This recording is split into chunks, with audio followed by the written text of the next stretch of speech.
So you get an email promising money, you just delete it and move on, right? I mean, that's usually the advice we get. But Joe, this one involved LinkedIn, and you actually put it to the test. What did you find? Well, do you have a LinkedIn account? I do. You do? Yes. I do not. Okay. I don't know if I have the time for that, but so you may have gotten this email actually. Okay, I'll have to look for it. The best thing to do is question all of these. Assume that they're scams and then possibly take a quicker look at it, which we did in this case to tell you if it's a scam or no scam.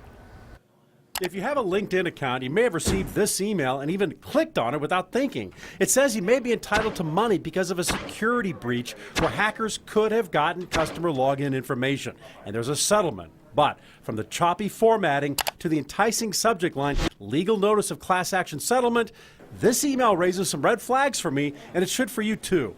So is it a scam or no scam? Before clicking on any questionable email, hover over the links embedded in the body. This one says it takes you to LinkedIn.com, but this one isn't as clear. So I went straight to the source, and it turns out the website linkedclassactionsettlement.com is real, which means this one is not a scam.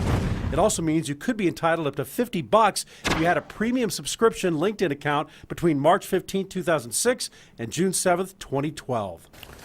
The settlement claims that LinkedIn didn't do enough to secure client information. The company denies any wrongdoing.